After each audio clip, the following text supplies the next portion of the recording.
Hello, I'm Sean Spear, editor-at-large at The Hub, and I'm grateful to be in conversation with Adam Legge, the president and CEO of the Business Council of Alberta, as part of our ongoing series focused on the BCA's important work on creating a strong Canada and a good life for Canadians. As part of today's conversation, we'll discuss a must-read essay that Adam published at The Hub entitled How to Make Canada an Energy Superpower. Adam, thanks so much again for joining me. My pleasure, Sean. Thanks for having me on the podcast. Adam, the subject of Canada becoming an energy superpower is increasingly salient in the current moment. Not only is Prime Minister Carney talking about the subject, but polling shows that a significant number of Canadians, as many as 8 of 10, support major nation-building projects like pipelines. Why don't we start there? Why don't you reflect on the moment we currently find ourselves in and the extent to which projects that in the past may have been the subject of contention or division may now find broad public support. Yeah, well, that term "energy superpower" is something that is frankly not new. As you would know, in one of your previous jobs, Prime Minister Harper spoke about Canada being an energy superpower years and years ago. The past 10 years was a bit of a dearth in terms of that ambition. We, as an organization, all of our members believed in that, and now we hear it again from Prime Minister Carney. So that is one key piece that I think is an opportunity for us to move forward. But really, I think that comes from the public sentiment realizing Yeah. how important the resource sector is to Canada's prosperity and how much it's contributed to our prosperity. So we've got a bit of a political star alignment moment here that any politician that would need the support of Canadians to make some bold moves. I think the Prime Minister has it. As you mentioned, around 8 in 10 Canadians feel the moment is right to increase infrastructure for moving oil across the country, east-west pipelines, which has largely been a result of seeing how reliant we are on the U.S. as one customer, not only for our own trade, but also how vulnerable Ontario is in terms of its oil resources because it comes up from the United States. And so, Mm. frankly, we're not energy independent right now. We do not have that connectivity across the country. So it's energy security, it's energy independence. And if you broaden the scope and look at where we can sell more of our oil and gas resources to, Canadians are also now aware of how reliant we are on the U.S. in terms of buying 80+% of our oil and gas production. And that puts a lot of eggs in one basket. So, how do we build more infrastructure that will get our resources to Asia off the West Coast? And we saw that with what the Trans Mountain expansion project has done, there's LNG projects that are almost about to flick the switch, and we've got more on the books and more potential to happen there. So, I think Canadians are seeing that also as a trade diversification play. But I think Yes. also, at the root of it, Canadians are beginning to see how much the natural contributes to prosperity in Canada and how productive those sectors are, the incomes and the jobs that they contribute. The fact that while the assets are in predominantly Alberta, BC, and Saskatchewan, that there are jobs all across this country in terms of the manufacturing sector in Ontario and Quebec that are building some of the materials and inputs and valves and pipes and things like that, part of oil and gas activity. So the benefits are broadly spread across the country. The tax revenues that are contributed to the federal provincial coffers with respect to the royalties and taxes paid by the oil and gas sector. So I think there's been an awareness all of a sudden, and eyes Yes. are open because, frankly, largely President Trump. So we have him to thank about the sort of renaissance of support for oil and gas in Canada and infrastructure in Canada. And I think, frankly, if I was a politician, those are the ingredients to bold and significant action on supporting production growth, export infrastructure to give Canada a place on that superpower podium. Yeah, well said, Adam. What a great way to kick off the conversation. I would only add to those different conditions that you just outlined a growing recognition across the political spectrum that one of Canada's biggest challenges is insufficient economic growth. And if you were stepping back and looking dispassionately at our economy, and potential low-hanging fruit to boost investment and boost growth, you would probably look at our natural resource sectors in general, and oil and gas in particular, where we've seen capital flee those industries because of a combination of global economic conditions, but also, of course, domestic public policy. Do you want to talk a bit, Adam, about the potential to change the policy framework and in so doing pull capital into the market, create employment opportunity, and ultimately boost economic growth for Canada? If you want to look at it from the perspective of what is keeping capital on the sidelines, why are we not able to bring money to bear to do the projects? It boils down to really two kind of fundamental pieces. One is that we have no real significant egress options. We haven't got other markets in which we can sell our product. Much of the resource is landlocked, and so pipeline infrastructure is essential. So you'd ask, why would we not have more pipeline infrastructure? And largely that's because of regulatory uncertainty. The changes that were made under Bill C-69, which created the Impact Assessment Act under the Trudeau government, really has created a process that is highly uncertain, unpredictable, lengthy, costly, and at the very end, most egregiously, fraught with political interference. And evidence the case of Northern Gateway that had been approved by the regulators, and at the very last minute was denied under the Trudeau government. So any CEO that goes to a board and says, I can't tell you how much it's going to cost, and I definitely can't tell you whether it's going to get approved or not, no board is going to give them the money to make those kinds of capital investments, who we're talking billions of dollars. So capital has said, where else in the world can I go? I'll put my money where I can get more certainty out of that. So Canada, frankly, has just been that place where we just cannot create certainty and commitment to building the important projects in our country. So that's the kind of the biggest element keeping capital on the sidelines. The second then is all of the other layers of frankly, discriminatory policy that has been targeted to the oil and gas sector. It includes things like Bill C-48, the tanker ban off the West Coast, which basically shut off a number of potential egress routes.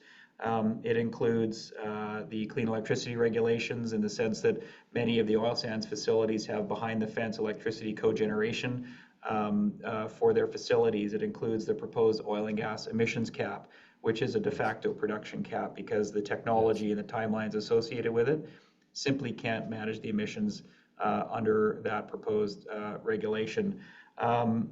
You've also got the greenwashing provisions. You've got initiatives like pathways to reduce emissions from the oil sands sector to net zero by 2050, but under the new greenwashing provisions of the Competition Act, no company can confidently talk about their ambition to reduce emissions to net zero by 2050, because they would risk a challenge and potentially billions of dollars of fines if they're to be found guilty of that. So we've got this problematic policy environment, regulatory environment, layered on top of an already existing regulatory problem. And that is why all capital is going elsewhere. That's why we saw the federal government have to buy the Trans Mountain project, because no one else would touch that, and it was just going to be a major problem on their hands. So, Sean, until we solve those problems, which I am hopeful that Prime Minister Carney will begin to explore and look at unwinding a lot of those challenges and making the regulatory process more certain and predictable. Otherwise, we won't achieve that ambition of being an energy superpower. So, Adam, you've set out both the opportunities for Canada to become an energy superpower and some of the impediments. One of the reasons we love working with the Business Council of Alberta is because your work is rooted in optimism and fundamentally rooted in positive reform. So let's talk a bit about what we can do to overcome those impediments and ultimately seize those opportunities. In your essay published at the Hub, you really focus on some big ones, everything ranging from fixing the approvals process to supporting Indigenous participation. And I promise we'll get to those before we wrap up. But I want to take up something that stems from your last comments about simplifying the policy and regulatory regime around our major projects. We have, as you say, seen between the federal and provincial governments a layering of different policy mandates that can undermine the investment climate.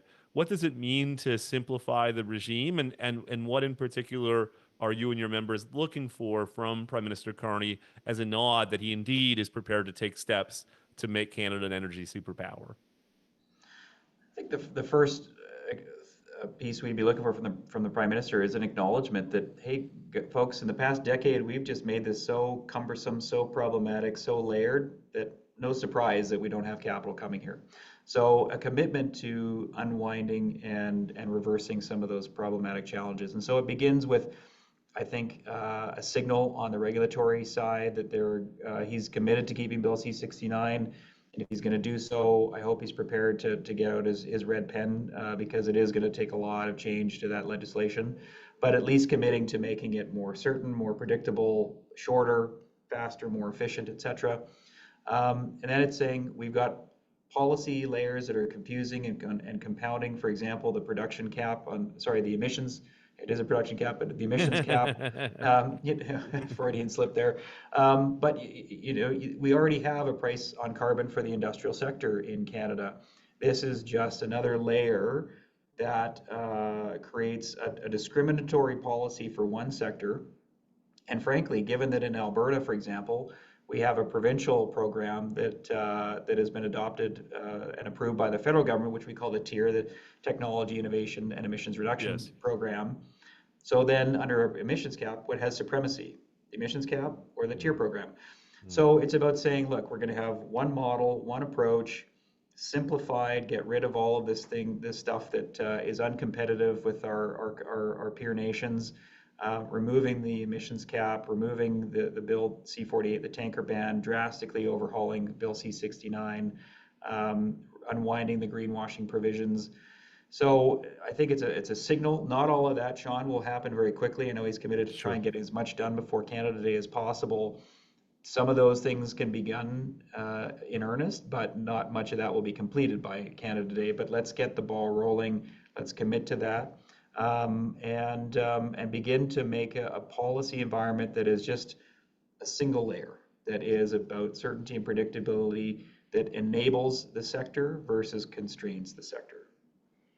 I mentioned the significance in your recommendations around Indigenous participation in major resource projects. Just in parentheses, I wrote about the subject at the Hub last week and was overwhelmed by the reaction, Adam. There seems to be a growing recognition in business circles, in political circles, and amongst Indigenous leadership of the huge opportunity here to leverage hard-fought rights or hard-earned rights, rather, on the part of Indigenous communities and Canada's resource wealth to contribute to economic reconciliation with our Indigenous peoples. Talk a bit about what you think the federal government needs to do in order to enable those tremendous opportunities.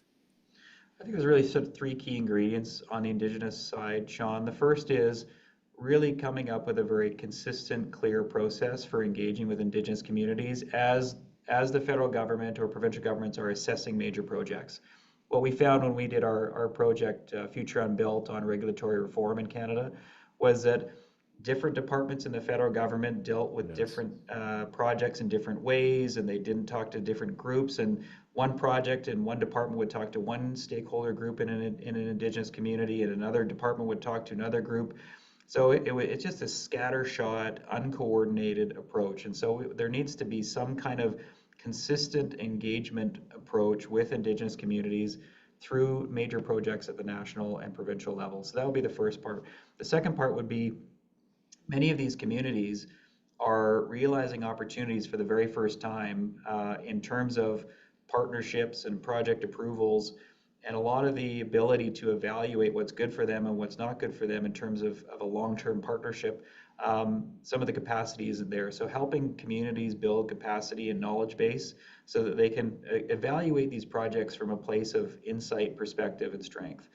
I want to make sure that Indigenous communities have the opportunity to be charting their own future And that Yes. starts with a good understanding of the projects, the benefits, the risks, et cetera. So having a framework to support communities with capacity building.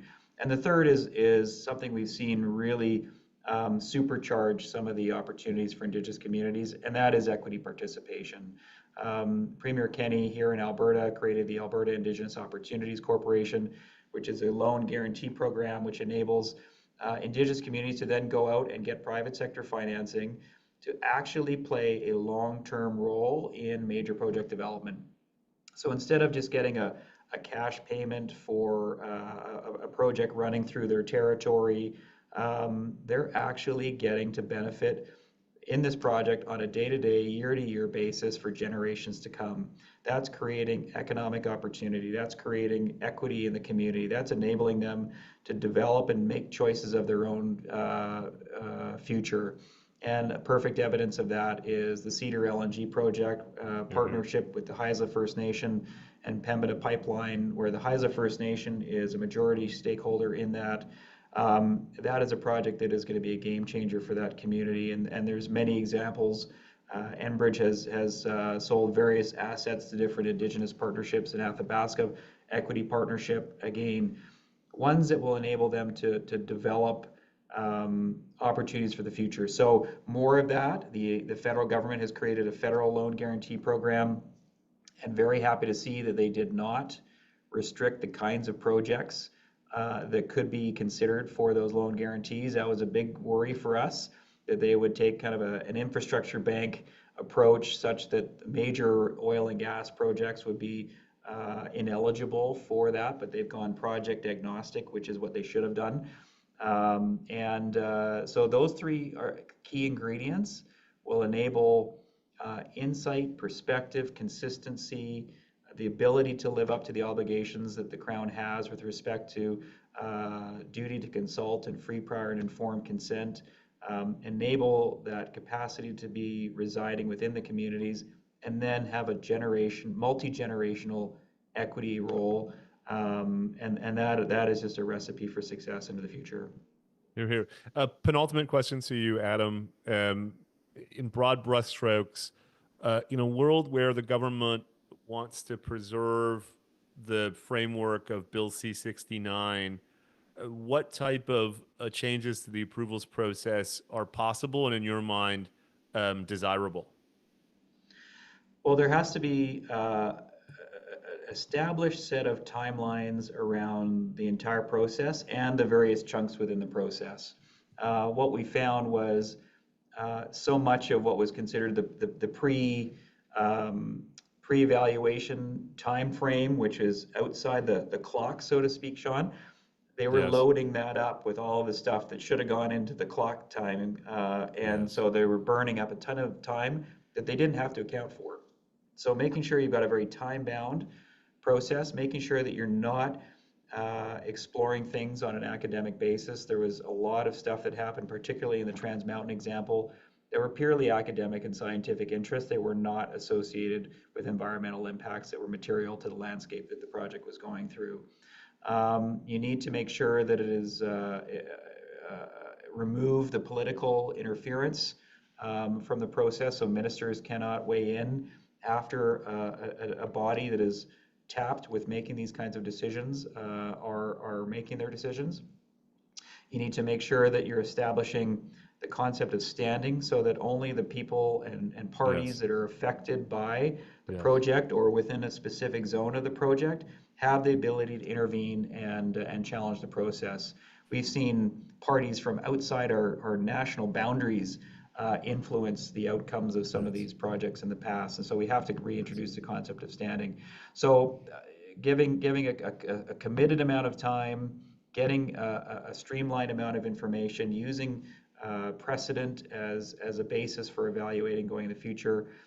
Those are just a handful of ideas, Sean, that will make this process more certain and more predictable. It's a lot of other finite details to be amended, but those are some of the big picture concepts. Yeah, that's great.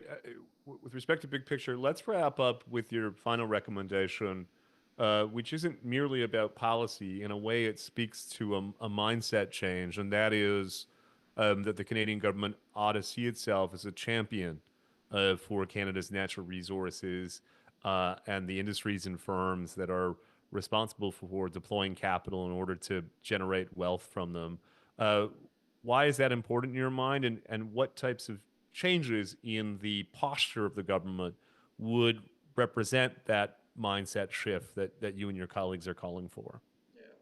Sean, we're blessed with natural resources all across this country. I can't think of a country that has been more blessed with all of the Yes. resources that we have. And yet, for the past 10 years, we've been this reluctant vendor and supplier in the world. In fact, we've sent national global leaders away empty-handed when they've come to our shores Yes. asking for our energy resources. That's the case with Germany, with Greece, South Korea, Japan. We're this reluctant vendor. And instead, we should be saying, we've been blessed with these resources. It isn't up to us to determine who should or who shouldn't have these resources. We should be more like Norway. They are proud of the resources that they have and are very happy to produce them and sell them if the world still demands them and needs them. And Canada should be doing Yes. the same. In fact, we've been putting our natural resources in the cupboard for the past decade, and we should be out there and saying Canada's open for business. Canada will develop. We will export our natural resources for the world if they want them and if they demand them. We will create the infrastructure that will give you certainty about getting those resources to your shores. And we will do so as long as the world demands it. We will do that in an environmentally responsible way, in a way that respects Indigenous rights and reconciliation, but we will do it. And I think the chief salesperson in that role is the Prime Minister, but the second most important salesperson in that role is the Minister of Natural Resources. And frankly, we haven't had that for many years. Seamus O'Regan was a fantastic advocate and champion for the oil and gas sector, given where he came from in Newfoundland. But we didn't have that with his successor. In fact, it was everything but oil and gas. It was typically about hydrogen. So how do we now get a champion, which I think we do now have with Minister Hodgson, who has experience at the boardroom table for an oil sands Yes. company, to be a vocal advocate and champion for the natural resource sector and say, we will produce our resources responsibly, we'll get them to your shores, and tell the world that we're again open for business and supplying what the world needs and demands. What a great message to end our conversation with. Adam Legge, the president and CEO of the Business Council of Alberta, of course, is part of our ongoing series, A Strong Canada, A Good Life. Thank you so much for joining me for this conversation. Thanks so much, Sean.